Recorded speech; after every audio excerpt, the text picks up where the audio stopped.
আসসালামু আলাইকুম, কি অবস্থা সবার? আশা করি আল্লাহ তাআলার রহমতে ভালো আছো। আজকে আমরা নবম দশম শ্রেণীর বিজ্ঞান বিভাগের শিক্ষার্থীদের রসায়ন বইয়ের জারণ বিজারণ নিয়ে আলোচনা করব। যে জারণ সংখ্যা কি এবং বিজারণ সংখ্যা কি। বিজ্ঞান বিভাগের ছাত্ররা এবং ছাত্রীরা একটু মনোযোগ দাও, এবং এটা কিন্তু একটা টেকনিক্যালি বোঝার বিষয়, এটা তুমি মুখস্থ রেখে পারবা না সবগুলো। সায়েন্সের বিষয়গুলো মুখস্থের বিষয় না। সো খেয়াল করো, আমি যদি তোমাকে বলি যে অ্যালুমিনিয়ামের জারণ সংখ্যা কত, তাহলে বলতে পারতে হবে যে এটা জারণ সংখ্যা হচ্ছে +3, এবং অ্যালুমিনিয়ামের যোজনী কত সেটাও কিন্তু 3, বাট ওখানে প্লাস নাই। কেন এটা? আমি যদি তোমাকে জিজ্ঞেস করি যে তুমি কি ছেলে না মেয়ে, আমি তো তোমাকে দেখেই চিনবো নাকি, ছেলে মেয়ের আলাদা বৈশিষ্ট্য থাকে। বাট আমি যদি বলি তুমি কি ভালো মানুষ না খারাপ মানুষ, এটা চেনার উপায় আছে না। সো ওইটা চেনার জন্য এখানে প্লাস না মাইনাস লিখে দিতে হবে। একটা মানুষকে যেরকম দেখে চেনা যায় না বা বোঝা যায় না সে ভালো না খারাপ, এটা বোঝার জন্য তার আইডেন্টিটি, তার বংশ পরিচয় সম্পর্কে যেরকম জানতে হয়, যোজনী এবং জারণ বিজারণের মাঝে বুঝতে পারছো যে যোজনী এবং জারণ বিজারণের মাঝে একটা খুবই সূক্ষ্ম একটা পার্থক্য আছে। যে যোজনীর ক্ষেত্রে আমরা একটা পরমাণুর সামনে অবশ্যই প্লাস মাইনাস লিখতে হয় না। যেরকম তোমাকে জানতে হইলে তোমাকে দেখে চিনতে হইলে, মানে তুমি ছেলে না মেয়ে জানতে হইলে এটা আমাকে অভিজ্ঞ হইতে হবে না, কারণ আমরা দেখে বুঝতে পারি, আলাদা বৈশিষ্ট্য থাকে। বাট তোমাকে চিনতে হইলে যে তুমি ভালো মানুষ না খারাপ মানুষ, তো আমরা সেটার সাথে এটা তুলনা করতে পারি। সো অ্যালুমিনিয়ামের যোজনী কিন্তু 3, সেই ক্ষেত্রে কিন্তু প্লাস মাইনাসের দরকার নাই। সো এরকম একই ভাবে ক্লোরিনের যোজনী হচ্ছে 1, বাট এটার জারণ বিজারণ সংখ্যা বা জারণ সংখ্যা হচ্ছে -1। এটা কেন? জারণ সংখ্যাটা কি? আমরা আসলে জারণ বিজারণ বলতে হবে, এর আগে জানতে হবে যে জারণ কি, জারণ সংখ্যাটা আসলে কি। মনে রাখবা, জারণ মানে হচ্ছে ইলেকট্রনের ছাড়ন। কোন পরমাণু এক বা একাধিক ইলেকট্রন ত্যাগ করলে তাকে বলা হয় জারণ, আর যদি গ্রহণ করে তাকে বলা হয় বিজারণ। আসলে ইলেকট্রনের চার্জ ঋণাত্মক, সেটা আমরা সকলেই জানি। এখন যদি আমি তোমাকে বলি যে অ্যালুমিনিয়াম কেন 3টা এখানে প্লাস বা 3টা ইলেকট্রন সে কেন ছাড়বে, এটা কি বলতে পারবা না? তোমাদেরকে একটা জিনিস শিখাইছিলাম যে পরমাণু সব সময়, মানুষ যেরকম সব সময় বড়লোক হইতে যায়, পরমাণু তার সর্বশেষ শক্তি স্তরে, অর্থাৎ তার যে সর্বশেষ শক্তি স্তরটা আছে সেইখানে সে 8টা করে ইলেকট্রন বানানোর চেষ্টা করে। যদি বেশি থাকে তাহলে সাইরা দেয়, যদি কম থাকে তাহলে আরেকজনের কাছ থেকে আনে। ঠিক একই কাজটা করে অ্যালুমিনিয়াম। যদি অ্যালুমিনিয়ামের ইলেকট্রন বিন্যাসটা তোমরা খেয়াল করো, তাহলে দেখবা মাঝখানে ইলেকট্রন, এটা হচ্ছে তার নিউক্লিয়াস, নিউক্লিয়াসের প্রথম শেল।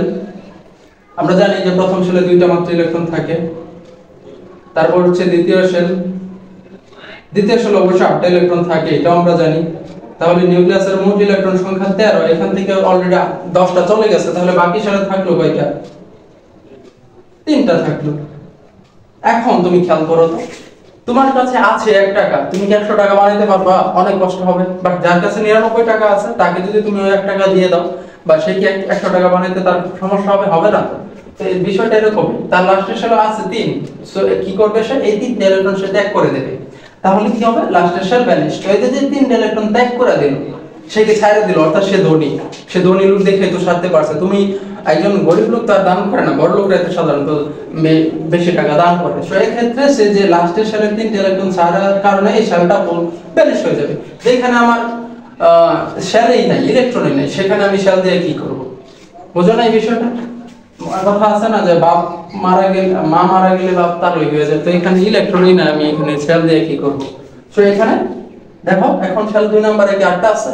আছে। তো সে এই যে 3টা ইলেকট্রন ছাইড়ে দিল, এজন্য তার যোজনী 3, এবং তার ইলেকট্রন মানে আমরা যেটা বলি জারণ সংখ্যা, এটা +3। কেন +3? সেটা +3, এই দেখো সে 3টা ইলেকট্রন ছেড়ে দিয়েছে। তো 3টা ইলেকট্রন ছেড়ে দিলে তার ভিতর কি প্রোটন সংখ্যা আর ইলেকট্রন সংখ্যা সর্বদা সমান থাকে না? তাহলে ইলেকট্রন বাইরে থেকে 3টা চলে গেল, কিন্তু প্রোটন তো আর যাইতে পারে না।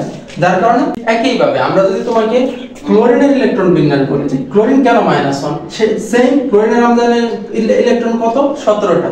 প্রথম শেল এটাটা যদি আর কি, প্রথম শেল 2টা, দ্বিতীয় শেল 8টা, তৃতীয় শেল 7টা, এই তো 17। তো বিষয়টা কি হলো? এখানে ইলেকট্রনের প্রথম শেল 2, দ্বিতীয় শেল 8, তৃতীয় শেল 7। এই ইলেকট্রন বিন্যাস হচ্ছে ক্লোরিন। তাহলে দেখো তো এখন লাস্টের শেলে কত আছে? 7। তাহলে সে যদি 8টা বানানোর জন্য চায়, তাহলে লাস্টের শেলে একটা হলেই হলো। ক্লোরিনের এই আমরা যেরকম অ্যালুমিনিয়ামের ক্ষেত্রে ওর লাস্টের শেলে কি হবে? একটা ইলেকট্রন আরো দরকার। সো এই যে একটা ইলেকট্রন দরকার, এইজন্য ক্লোরিনের যোজনী হচ্ছে 1, বাট যেহেতু সে একটা ইলেকট্রন নিয়ে আসছে, মানে সে ঋণী, তাই তার জারণ সংখ্যা হচ্ছে -1। বুঝতে পারছো বিষয়টা? তো এটাই মূলত জারণ সংখ্যা বের করার একদম সহজ নিয়ম এবং টেকনিকটা মনে রাখবা যে 8টা থাকলে সে যদি 8টা বানাতে চায়, যদি দরকার লাগে ছাড়বে, দরকার লাগলে গ্রহণ করবে, যদি ছাড়ে তাহলে সে ধনাত্মক বা প্লাস, আর যদি সে গ্রহণ করে মাইনাস। সো আশা করি বিষয়টা ক্লিয়ার হয়েছে। আজকে এই পর্যন্তই। ভবিষ্যতে ক্লাস দেখার জন্য আমন্ত্রণ রইল। আসসালামু আলাইকুম।